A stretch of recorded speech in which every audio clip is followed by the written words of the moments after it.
नमस्कार, बहुत स्वागत है आप सभी का आपके प्रोग्राम कहानी कुर्सी की में। मैं हूं सौरभ शर्मा आपके साथ। हमारे मेहमान हर्षवर्धन त्रिपाठी जी, विजय त्रिवेदी जी, विनोद अग्निहोत्री जी, समीर चौगांवकर जी, बहुत स्वागत सर आप सभी का। आज कहानी कुर्सी की शुरुआत करेंगे हम उस खबर से जिस पर पूरी दुनिया की निगाहें लगी और इससे बड़ी खबर शायद वाकई कोई हो भी नहीं सकती। गाजा में 2 साल से जारी जंग अब रुकने वाली है, ऐसा लग रहा है सबको। क्या इजरायल के बंधकों की रिहाई की घड़ी नजदीक आ गई है? इन सवालों का जवाब अगले कुछ घंटों में मिलने की उम्मीद है। उससे पहले गाजा को लेकर अमेरिका के राष्ट्रपति डोनाल्ड ट्रंप ने बड़ा बयान दिया है। ट्रंप ने कहा है कि इजरायल गाजा में वापसी रेखा पर लौटने को राजी हो गया है। इजरायल के इस कदम के बारे में हमास को भी बता दिया गया है और हमास जैसे ही इसकी पुष्टि करेगा, गाजा में युद्ध विराम फौरन शुरू हो जाएगा। इसके बाद बंधकों और कैदियों की अदला बदली भी होगी। हमास के पास इस वक्त इजरायल के 48 बंधक हैं, जिनमें से 20 बंधक जिंदा हैं और बाकियों के शव उसे लौटाने हैं। हमास के पास इस पीस फॉर्मूले को मानने की डेडलाइन आज शाम 6 बजे अमेरिकी समय के अनुसार खत्म हो रही है। हमास ने इसके पहले ही इजरायली बंधकों को छोड़ने की मांग मान ली है, यह बड़ी बात है। अब बंधकों की रिहाई कैसे होगी, इसको लेकर मिस्र में बातचीत होगी कल, जिसमें अमेरिका, इजरायल और हमास के अलावा कई और अरब देश भाग ले रहे हैं। उससे पहले ट्रंप का यह ऐलान काफी अहम है कि इजरायल विड्रॉल लाइन तक हटने के लिए तैयार हो गया है। वहीं इजरायल के प्रधानमंत्री नेतन्याहू ने इजरायली बंधकों के जल्द रिहा होने की उम्मीद भी जताई है। पर्दे के पीछे और क्या क्या हुआ, ट्रंप ने नेतन्याहू से क्या बात की, हमास किन देशों से बात कर रहा है, कैसे उसने रजामंदी जताई है, क्या ये बंधकों की रिहाई के साथ ही जो सीज फायर होगा ये स्थायी सीज फायर भी होगा या इसके बाद हमास के रुख की वजह से स्थिति एक बार फिर से जंग की तरफ बढ़ सकती है। इन सारी बातों पर हम चर्चा करेंगे। नेतन्याहू ने लेकिन हमास के इस पीस प्लान को समर्थन देने के बाद कल क्या प्रतिक्रिया दी, वो आपको दिखाते हैं। אנחנו על סף הישג גדול מאוד. זה עדיין לא סופי. אנחנו עובדים על כך במרץ, ואני מקווה בעזרת השם שבימים הקרובים, עוד במהלך חג הסוכות, אוכל לבשר לכם על השבת כל חטופינו, החיים והחללים כאחד, בפעימה אחת. אנחנו עובדים על כך במרץ, ואני מקווה בעזרת השם שבימים הקרובים, עוד במהלך חג הסוכות, אוכל לבשר לכם על השבת כל חטופינו. अभी ये दोनों बाद में तो नेतन्याहू ने कहा कि उम्मीद जल्द की जा रही है कि हमारे सारे जो अपहरण किए हुए नागरिक हैं उनको हमास लौटा देगा। और फिर उन्होंने ये भी कहा कि वरना हमास का खात्मा किसी एक तरीके से तो होने ही वाला, या तो इस पीस प्लान के जरिए या फिर हम जो कर रहे थे कार्रवाई उसके तहत हम अपनी हमास को समाप्त करेंगे। कुछ बहुत अच्छी डिटेल्स जो हैं इस पीस प्लान को लेकर के सामने आई हैं, वो मैं आपको बता दूं कि क्या क्या किया हुआ है पर्दे के पीछे से। सबसे पहले तो ये कि हमास इस पीस प्लान पर राजी हो, सभी कैदियों की वो रिहाई के लिए तैयार हो जाए, इसे सुनिश्चित करने के लिए ट्रंप ने अपने 2 बहुत खास आदमियों को इजिप्ट भेजा है। ये लोग कौन हैं? इसमें ट्रंप के एक बहुत ही खासम खास उनके मित्र बताए जाते हैं, स्टीव विटकॉफ। ये मिडिल ईस्ट के लिए उनके प्रभारी भी हैं। यूक्रेन में भी जब बात करनी होती है तो इन्हीं को आगे करते हैं डोनाल्ड ट्रंप। तो ये और साथ में डोनाल्ड ट्रंप के दामाद जैरेड कुशनर, ये जब ट्रंप का पहला कार्यकाल था उसमें भी मिडिल ईस्ट की पॉलिसी में बहुत सक्रिय थे। इन दोनों लोगों को डोनाल्ड ट्रंप ने आगे किया है और इनको इजिप्ट भेजा जा रहा है। कल मिस्र में ये इजरायल के प्रतिनिधियों और हमास की तरफ से जो लोग बात करने के लिए आएंगे उनके बीच में एक किस्म से मध्यस्थ की भूमिका निभाएंगे और ये दोनों ये सुनिश्चित करेंगे कि ट्रंप का प्लान फेल किसी भी सूरत में नहीं होना चाहिए। और यही 2 लोग वो बताए गए थे बहुत इंस्ट्रूमेंटल थे इस पीस प्लान को तैयार करने में। इन्हीं लोगों ने अरब और मुस्लिम देशों से उनका प्लान लिया था, उनसे बात की थी और उसके बाद फिर इन्होंने अलग से नेतन्याहू से भी मुलाकात करके उनको इस प्लान के लिए राजी किया था। 2 इंटरेस्टिंग डेवलपमेंट बताई जा रही हैं।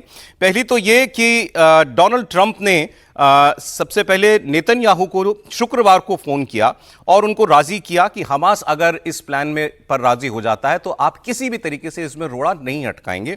और इस पर एक इंटरव्यू में ट्रंप ने कुछ बातें कही हैं कि ट्रंप ने उनसे कहा कि बीबी this is your chance for victory और you have to be fine with it. फिर इंटरव्यूअर ने पूछा कि क्या वो तैयार हो गए, तो इस पर डोनाल्ड ट्रंप ने जवाब दिया, he had no choice with me, you have got to be fine. कि मतलब मैंने साफ साफ उनसे कह दिया था कि अब तुमको इस पर तैयार होना ही पड़ेगा, अब ये डील जो है होनी चाहिए। और इस पर ट्रंप ने ये भी हमास के प्रतिक्रिया आने के बाद लिखा कि हम इमीडिएट सीज फायर चाहते हैं, हम कोई डिले बर्दाश्त नहीं करेंगे। ये बात भी वो कह रहे हैं। इसके अलावा उन्होंने सार्वजनिक तौर पर जो तुर्की के राष्ट्रपति हैं एर्दोगान, उनको धन्यवाद दिया है। उनसे भी उन्होंने फोन पर बात की थी शुक्रवार को और उनसे उन्होंने कहा कि मैंने तुम्हारे लिए बहुत किया है, अब मुझे तुम्हारी जरूरत है। और बताया जा रहा है कि एर्दोगान ने हमास को मनाने में शायद सबसे बड़ी भूमिका अदा की है। सवाल यह है कि हमास की तरफ से पूरे प्लान पर सहमति नहीं है। सर, हमास ने इतना फिलहाल कहा है कि हम युद्धबंदियों को छोड़ने के लिए तैयार हैं, लेकिन क्या इजराइल 7 अक्टूबर 2023 से उस वक्त जहां पर वो था, उसकी सेनाएं वहां तक वो जाएगा? अब ये बात बिल्कुल तय है कि ऐसा पहले चरण में नहीं होगा। इजराइल की सेना थोड़ा पीछे हटेगी, लेकिन क्या हमास ने वाकई हथियार डाल दिए हैं? हमास जो है घिर गया है। जो कल भी हम लोग चर्चा कर रहे थे, मैं तो इसको मतलब डिप्लोमेटिक तरीके से कहना चाहिए कि नहीं कहना चाहिए, लेकिन ये गन पॉइंट पीस प्लान मैं देखता हूँ। अच्छा, कि एक ऐसा ऑफर जिसे ठुकराया नहीं जा सकता। वो जो फिल्म का भी जिक्र करते हैं हम लोग, शायद कल भी बात करते हैं, गॉडफादर एक फिल्म थी, उसमें कहा गया था कि एक ऑफ़र है जिसको आप ठुकरा नहीं सकते। वैसा ही ऑफ़र यह है, लेकिन उसके बाद आपको पता है उस फिल्म में क्या होता है कि यदि ऑफ़र ठुकराना होता है तो उसकी सज़ा मौत होती है। तो यही हमास के साथ, तो यही हमास के साथ हो रहा है। हमास के पास अब कोई रास्ता नहीं बचा है। इजराइल कितना बेहतर तरीके से, मतलब इजराइल से कैसे बेहतर वो उम्मीद कर सकता है, वो उनके पास एक बचा हुआ कि वो कितना पीछे चला जाए। पहले कदम में तो मुझे नहीं लग रहा कि वो वहीं पहुंच जाएगा जहां पर से शुरुआत हुई थी। एक बफर जोन तक पहुंचना है, उससे पहले कितना हो रहा है, और ये जो अदला बदली होनी है बंधकों की, कैदियों की, उस पर कितना काम होता है, वो काम तो हो जाएगा। लेकिन इजराइल कितना पीछे हटेगा, यही हमास के लिए एक फेस सेविंग हो सकता है। हमास के लिए इसमें बहुत कुछ ज़्यादा बचा नहीं है कि जहाँ पर वो हो, और ख़ास तौर से जब से इस्लामिक कंट्रीज़, मुस्लिम कंट्रीज़ उसके साथ खड़े दिखाई दे रहे हैं मोटे तौर पर, तो अब उनके पास कोई बहुत बड़ा ऑप्शन नहीं है। ट्रंप साहब इसको कैसे एग्जीक्यूट करते हैं, एग्जीक्यूशन प्लान में कितना बेहतरी हो सकती है, फिनिश हो सकती है, वो इसमें मुझे देखने सर दबाव कितना है हमास पर, ये तो उस वक्त समझ में आ गया। हमने कल परसों भी चर्चा की थी कैसे पाकिस्तान बहुत घिरा हुआ था अपने देश में। उसके देश में अपोजिशन पार्टीज, इमरान खान और आम जनता जो है उस इस पीस प्लान के बड़ा खिलाफ है। उनको लगता है कि इसमें गाजा के लिए तो कुछ रोड मैप है ही नहीं कि गाजा अलग फिलिस्तीन देश कैसे बनेगा। उसके बाद उनके विदेश मंत्री को अपनी पार्लियामेंट में खड़े होकर ये कहना पड़ा कि ये वो प्लान है ही नहीं जिस पर हमने सहमति दी थी। उसके बाद हमास ने इस पर सहमति जताई है। जब हमास के पास विकल्प नहीं है तो फिर और देशों को तो क्या ही फर्क पड़ता है। लेकिन इस सारी कवायद के बाद अब देखना यह है क्या आज शाम तक इजराइल में सीज फायर होगा, क्योंकि 6 बजे तक अमेरिकी टाइम के अनुसार डेडलाइन दी हुई थी ट्रंप ने। आज हमास पहले कह चुका है कि हम तैयार हैं। युद्धबंदी कब छोड़े जाएंगे, इजिप्ट में वार्ता में कहीं पैर कोई पीछे तो नहीं खींच लेगा इजराइल या हमास? अभी दुनिया दम साधे इसको देख रही है। त्रिपाठी जी देखिए, मुझे लगता है कि इसको यूं ही सिर्फ नहीं देखना चाहिए कि कनपट्टी पे कट्टा सटा के और समझौता करा दिया, क्योंकि अगर इस तरह से देखेंगे तब तो फिर जाहिर है कि आप किसी भी ऐसे समूह को जो मरने मारने पर ही आमादा है उसको आप समझौते के टेबल पर ला ही नहीं सकते। ये कोई अच्छे लोगों के साथ समझौता नहीं हो रहा है। ये कोई ऐसी सामान्य स्थिति भी नहीं है कि चलो ठीक है भाई आज झगड़ा हो गया, आज हमने अपनी सेनाओं का मुंह मोड़ दिया तो गोला लेकर चले गए, फिर लगा कि नहीं होना चाहिए। इस लड़ाई में ह्यूमैनिटी कहीं है नहीं, मानवता जैसी चीज नहीं है। चाहे वो मेरे ख्याल से 7 अक्टूबर, ये क्या तारीख थी जब 7 अक्टूबर 2023 23 तो चाहे आप उसको देख ले या फिर उसके बाद जो इजराइल ने रिटेलिएट किया, गाजा पट्टी में बढ़ता चला गया। मुझे लगता है एक तो सबसे पहले यह समझना पड़ेगा कि फिलिस्तीन को लेकर कोई कंफ्यूजन नहीं। गाजा पट्टी पर दुनिया का जो एक पश्चिम वाला धड़ा है जो इजराइल के साथ खड़ा है, वो कभी भी उसको स्वीकार्यता नहीं देने वाला था। फिलिस्तीन के दूसरे हिस्से को जो फिलिस्तीन देश के तौर पर दिखता है उसको स्वीकार्यता वो दे रहा है। पश्चिम के दूसरे देशों ने भी देना एक के बाद एक, इधर हाल में और देशों ने दे दिया जिसमें ब्रिटेन भी शामिल है, दूसरे देश भी शामिल है। अब अगर फिलिस्तीन को एक देश के तौर पर मान्यता मिलती है, गाजा पट्टी में शांति का यह समझौता आप आता है, तो निश्चित तौर पर यह सिर्फ उस रीजन के लिए नहीं, इसको हम ये ना कहेंगे सिर्फ उस रीजन को ठीक करेगा, ये पूरी दुनिया में शांति का एक रास्ता तैयार करेगा। फॉर द टाइम बीइंग ही सही। ये मैं नहीं मानता हूं कि हमास को ऐसा कल से वो सारे लोग संत भाव में आ जाएंगे, ऐसा नहीं होने वाला है। लेकिन फॉर द टाइम बीइंग उनके पास भी लड़ने की क्षमता समाप्त है। ऐसे में जब ये ऑफर आ रहा है तो उनको लग रहा है कि अरे ठीक है, जो रोगी मन भावे ता बैदा फरमावे वाला हाल हो गया है कि हम खुद ही फंसे पड़े थे, उस पे आ गया समझौता, तो चलो ठीक है। मेरा इसीलिए एक मतलब मुझे ऐसा लगता है, मेरा अनुमान ये कहता है कि ये वाली बात थोड़ी ठीक लग रही है। इसीलिए कतर हो, लेबनान हो, सऊदी अरब हो, जॉर्डन हो, और पाकिस्तान तो देखिए कोई मुल्क है ही नहीं ना भाई। वो तो ठीक है आतंकवादी चला रहे हैं आज, नहीं तो कल उसकी स्ट्रेटजी रोज रोज बदलती है, उसको मुल्क की तरह तो हम लोग बात करना बंद वो करें। इसलिए प्रसन्न था कि मुझे इतनी बड़ी टेबल पर बैठने का मौका मिला। नहीं वो तो ठीक है भाई, कई बार हम लोग कहते हैं ना कि आजकल उनकी प्रसन्नता के दिन चल रहे हैं बहुत। नहीं कई बार तो ये होता है ना कि जिसको रोज आप दुत्कार रहे हैं उसको इसलिए सिर्फ बैठा लेते हैं कि पड़ोसी देखे तो कहे अच्छा ठीक है वो कुछ नहीं, लगा दो इसको किसी काम पे, तो वो उस तरह का है। मेरा ये मानना है एक अच्छा पीस प्लान दिख रहा है। बेंजामिन नेतन्याहू का एक जिसको कहते हैं कि एज है, उनके पक्ष में चीजें हैं, लेकिन ओवरऑल अगर कहें तो वैसे भी जिसके पक्ष में नहीं है उनके साथ बहुत कुछ गड़बड़ दिख रहा है, इसलिए वो पीस प्लान मानेंगे और शायद आज शाम जो भी अमेरिकी समय के अनुसार जो समय तय है उस पर वो होता हुआ दिखे, क्योंकि इजराइल भी मान गया, हमास भी मान गया है, वैसे भी 3 चरणों में है तो पूरा होना है, तो पहला चरण तो आज शुरू हो जाएगा। 2 और इसमें बातें जो गाजा सिटी से बाहर आ रही हैं उसमें पता चला है कि एक तो एक संगठन है इस्लामिक जिहाद, ये हमास की तर्ज पर ही सोच रखता है, बल्कि रेडिकल उनसे भी ज्यादा रेडिकल माना जाता है, लेकिन इसकी इतनी मिलिट्री क्षमता नहीं थी। लेकिन उसने भी हमास को एक तरीके से प्रोत्साहित किया है कि इस पीस प्लान को मान लो, अभी ये समय नहीं है, लड़ने का समय खत्म हो चुका है। एक दूसरा, गाजा शहर के अंदर हमास के खिलाफ और हथियारबंद गुट जो हैं वो खड़े हो गए, फिलिस्तीन समर्थक, लेकिन एंटी हमास जब तक ताकत में था उसने कभी ऐसे लोगों को खड़ा होने ही नहीं दिया जिनके साथ वो इस स्ट्रगल को शेयर करना चाहता कि ये भी लड़ रहे हैं हमारे साथ, या तो आप हमास में हैं या आप कहीं नहीं हैं। लेकिन अब ऐसे, और हमने देखा कल एक तस्वीर में देख रहा था, गाजा शहर एक तो बिल्कुल बर्बाद हो गया, और लेकिन वहां पर एक मिलिट्री परेड, 50 एक लड़ाके होंगे, वो उन्होंने एक मिलिट्री परेड भी निकाली। ये पहली बार सर उठा रहे हैं हमास के खिलाफ, और इस वक्त तो हर कोई गाजा में आम शहरी हो, चाहे हमास हो चाहे कोई और, हर आदमी ये चाहता है किसी तरीके से पहले सीज फायर रुके। लेकिन सीज फायर रुकते रुकते भी, जिसका इजराइल ने भी पुष्टि कर दी, ट्रंप ने भी कर दी कि इजराइल ने बमबारी बंद कर दी है, तब भी 60 से ज्यादा लोग पिछले 48 घंटों के अंदर मारे गए। ये तो तब है सर जब सीज फायर बातचीत चल रही है, हो रही है तब। देखिए हमास कभी भी वहां का पॉपुलर संगठन नहीं रहा है, लोकप्रिय नहीं रहा है फिलिस्तीनियों के बीच में। पीएलओ था, पीएलओ से ज़्यादा रेडिकल पोस्चरिंग हमास ने की, उसको कुछ समय तक समर्थन मिला, लेकिन हमास की जो हरकतें थी, जो उनका तरीका था, उससे जो आम फिलिस्तीनी है वो कभी मन से हमास के साथ नहीं रहा है। लेकिन हमास को हथियारों की मदद मिली, हमास को जो है तमाम देशों का सहयोग मिला, और कहा तो ये भी जाता है, आरोप है, सच्चाई नहीं, कि कहीं ना कहीं पीएलओ को कमज़ोर करने के लिए अमेरिकन डीप स्टेट का भी सहयोग मिला था हमास को, क्योंकि पीएलओ जो था वो एक अलग तरह का संगठन था, तो ये भी कहा जाता है। लेकिन अब कितना मिला क्या मिला, लेकिन हमास वहाँ ताकतवर हो गया, इसलिए जो दूसरे ग्रुप थे वो सर नहीं उठा पाए, अब उनको मौका मिला है। अब हमास चूंकि इतना कमज़ोर हो गया, उसकी टॉप लीडरशिप मारी जा चुकी है, जो 2nd 3rd रैंक लीडरशिप है वो बातचीत कर रही है, उनका कितना प्रभाव है वो भी नहीं है। और इस वक्त ब्रीदिंग स्पेस सबको चाहिए, ब्रीदिंग स्पेस इजराइल को भी चाहिए, ब्रीदिंग स्पेस हमास को भी चाहिए, ब्रीदिंग स्पेस दूसरे संगठनों को चाहिए, और आम फलस्तीनियों को भी राहत चाहिए।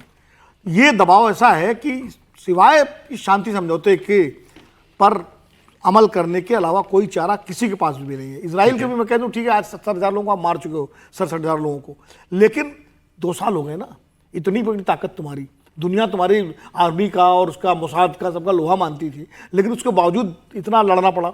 और नेतन्याहू के का भी विरोध है इजराइल के अंदर, उनको भी आंतरिक दबाव का सामना करना पड़ रहा है, वो तो चूंकि सरकार में है इसलिए कई प्रदर्शन वहाँ हुए इस युद्ध के खिलाफ। तो हर तरफ से दबाव ये है कि युद्ध शांत होना चाहिए, और मुझे लगता है यही जो दबाव है वो हमास को भी मजबूर कर रहा है, वो नेतन्याहू को भी तैयार कर रहा है। वरना नेतन्याहू तो कह रहे थे हम तो रुकेंगे नहीं, हम तो बर्बाद करके पूरा कब्जा करेंगे, उसके बाद गाजा को मिटा देंगे, तो वो तो पहले यही घोषित कर रहे थे, सवाल ही नहीं उठता, लेकिन हम मान गए। तो इसलिए मुझे लगता है कि ये बेहतर है, इससे बेहतर कोई रास्ता हो नहीं सकता।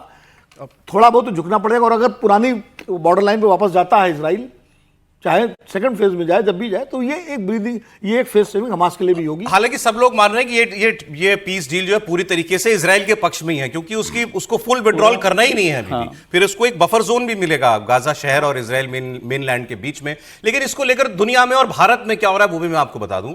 गाजा युद्ध के खिलाफ यूरोप में गुस्सा बढ़ता जा रहा है, और नेतन्याहू अलग थलग पड़ते जा रहे हैं। स्पेन के बार्सिलोना, रोम, लंदन से लेकर साउथ अफ्रीका तक में भी इजराइल विरोधी प्रदर्शन हुए हैं। इजराइल में भी जंग रोकने की मांग को लेकर लोग सड़कों पर उतरे हुए हैं। इजराइल के शहर तेल अवीव में प्रोटेस्ट हुआ। बार्सिलोना में यूरोप में करीब 3 लाख लोगों ने गाजा पर इजरायली बमबारी के खिलाफ प्रोटेस्ट मार्च निकाला। दरअसल इजरायल ने गाजा पहुंचने की कोशिश कर रहे जिस ग्लोबल समुद्री फ्लोटिला पर, यानी एक जहाजों के समूह पर हमला करके 400 से ज्यादा लोगों को गिरफ्तार किया। ये जहाज राहत सामग्री लेकर के जा रहे थे। इसमें 40 से ज्यादा स्पेनिश नागरिक भी हैं। गिरफ्तार किए गए लोगों में बार्सिलोना के पूर्व मेयर भी हैं। इस बात को लेकर बार्सिलोना में बड़ा जबरदस्त प्रदर्शन जो है वो देखने को मिला। ये आप अलग अलग तस्वीरें देख रहे हैं इस वक्त। और फिलिस्तीन गाजा को लेकर दुनिया भर में यूं ही विरोध प्रदर्शन चल रहे हैं। भारत में विश्व हिंदू परिषद ने एक बड़ा दावा किया। वीएचपी ने कहा है कि फिलिस्तीन को लेकर आज भारत में भी बड़े प्रदर्शन होने वाले हैं। विरोध प्रदर्शन की आड़ में भारत के अंदर उत्पात मचाने का प्लान बनाया गया है। वीएचपी के प्रवक्ता विनोद बंसल का यह कहना है कि प्रोटेस्ट के लिए पोस्टर्स वगैरह भी जारी कर दिए गए हैं और देश भर में 8 बड़े शहरों में आज विरोध प्रदर्शन होगा। इसमें दिल्ली, हैदराबाद, पटना, कोलकाता, लखनऊ, विशाखापट्टनम, विजयवाड़ा और पुणे हैं। प्रोटेस्ट की तैयारी हो चुकी है और फिलिस्तीन की आड़ में यह विरोध प्रदर्शन करके भारत में हंगामा मचाने का एक षड्यंत्र है, एक बड़ी इंटरनेशनल साजिश है। अभी तक लेकिन भारत में कहीं आज सुबह से अब तक कहीं ऐसे किसी विरोध प्रदर्शन की कोई तस्वीर नहीं आई है। दुनिया भर में यह सिलसिला जरूर इस वक्त जो है वो चल रहा है। लेकिन अभी आप कह रहे थे कि हमास को समर्थन नहीं है। हमास विरोधी या इजरायल समर्थक बड़ा तबका यह भी दावा करता रहा है कि अगर गाजा शहर के लोगों का हमास को समर्थन ना होता तो नौबत यहां तक आती नहीं, या अगर वो उससे सवाल पहले पूछते गाजा शहर के बर्बाद होने से। आज तो गाजा में कुछ बचा ही नहीं। आप सोचिए कि 10 लाख की आबादी वाले शहर में 67,000 लोग मारे जाए। बिल्कुल ठीक आंकड़ा आपने दिया सर। मतलब कितनी बड़ी त्रासदी होगी समीर जी। एक मिनट में निश्चित रूप से राइटर्स की तो भी कल जो रिपोर्ट आई है उसमें कहा कि 1 लाख से ज्यादा लोग मारे गए। जो 67,000 है उन्होंने 1 लाख 10% आबादी किसी शहर की मर गई। 10% आबादी शहरी खत्म हो गई है। और देखिए अब जो शांति वार्ता हो रही है इसमें दोनों कमजोर हुए। हमास तो कमजोर हुआ ही, हमास का पूरा समर्थन चला गया। नेतन्याहू को भी अपने देश के अंदर और दुनिया के अंदर समर्थन नेतन्याहू का बहुत कम हुआ है। जिस तरीके से आप देखेंगे यूनाइटेड नेशन में 155 से ज्यादा देशों ने फिलिस्तीन को समर्थन दिया। फ्रांस ने दिया और तमाम बड़े देश, ब्रिटेन ने दिया, तमाम बड़े देशों ने जिस तरीके से समर्थन दिया, उसके बाद नेतन्याहू भी दुनिया में एक अकेले पड़ते नजर आ रहे थे। और अमेरिका ने उन्हें समझाया, मतलब ट्रम्प ने, कि भाई ऐसा नहीं है कि सिर्फ हमारे साथ से ये मामला सुलझेगा, दुनिया में भी आपका इस बात का लेकर विरोध हो रहा है।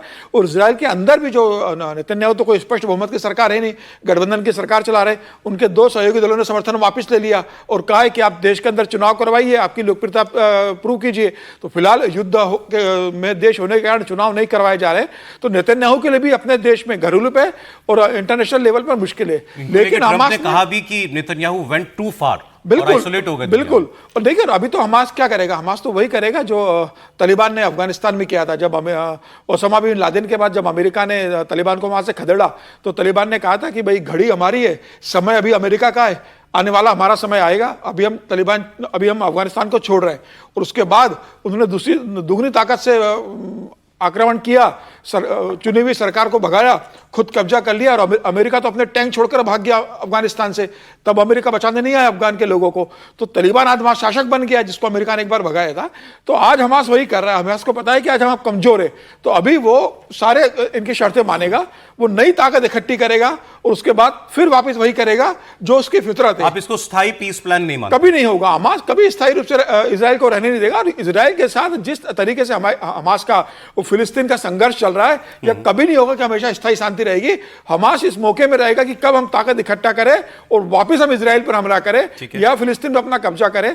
लेकिन फिलहाल जिस तरीके से अभी हमास की स्थिति है, हमास के पास कोई दूसरा नहीं है। कतर ने साथ छोड़ दिया, सारे मुस्लिम कंट्रीज ने उसका साथ छोड़ दिया। और कल मिस्र में भी जिस तरीके से बैठक हो रही है, तो हमास अभी अकेला पड़ गया है।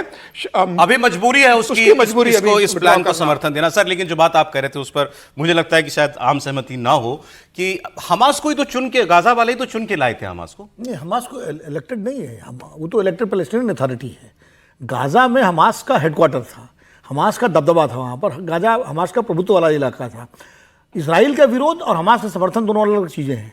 जो इजराइल की सेना ने जब हमला किया तो गाजा के सारे लोग इजराइल के खिलाफ थे, फिलिस्तीनी सारे जो है, तो वो इस वक्त हमास को एक शील्ड दिए हुए थे। क्योंकि हमास ने जो अक्टूबर में जो घटना की थी, कौन सी तारीख थी, 8 अक्टूबर थी शायद, जब वो हमला करके 7 अक्टूबर, तो वो गाजा के लोगों को लगता था कि भाई ये इजराइल पहली बार इतना बड़ा हमला किया गया, क्योंकि इजराइल हमेशा रॉकेट छोड़ करके वहाँ कुछ न कुछ तोड़फोड़ करता ही रहता था।